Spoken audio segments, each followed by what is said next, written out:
Hello, very good evening to you. Welcome to Friday's North West Tonight with Kelly Foran. Our top story. The Deputy Prime Minister stepped down earlier today after admitting underpaying stamp duty on her £800,000 flat.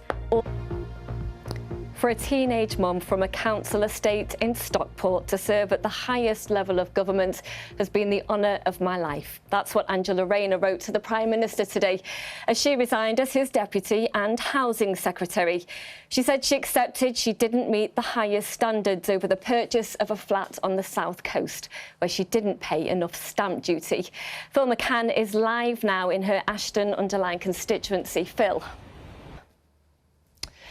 A BBC investigation's found that drug dealers are using social media to sell liquid vapes laced with synthetic drugs to children as young as 13.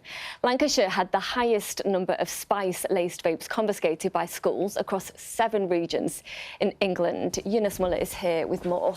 Thanks, Kelly. Spice is a nickname for the... A roundup of some of the other news across the region now, and the family...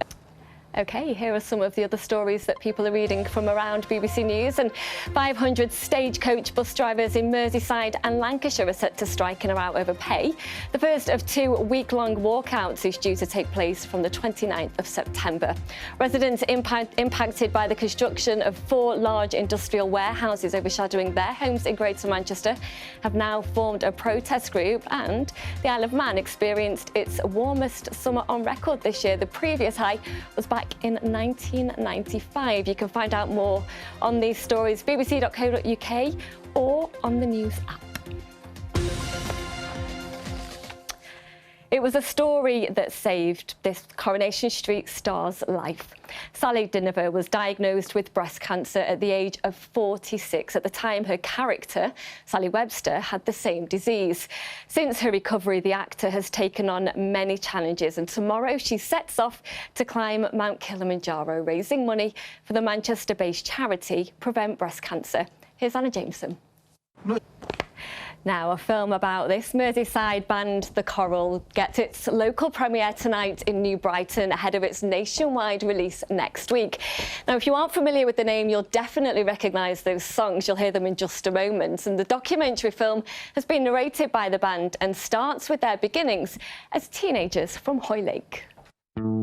Oh, very much looking forward to that one. Right, on to sport now, and we're just a few weeks away from the start of the Premiership rugby season, and Sale Sharks are continuing their preparations tonight with a friendly match against Irish side Connacht. It's taking place at the club's historic former home at Haywood Road, where Ian Haslam joins us live from now. Ian.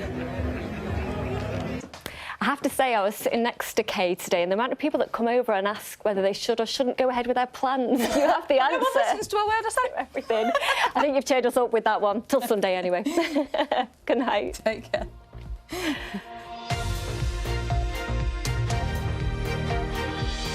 Hello, good evening. I'm Kelly Foran. Welcome to North West Tonight.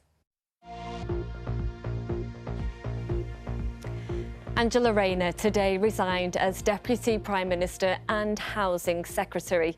She said she accepted she didn't meet the highest standards over the purchase of a flat on the South Coast, where she didn't pay enough stamp duty.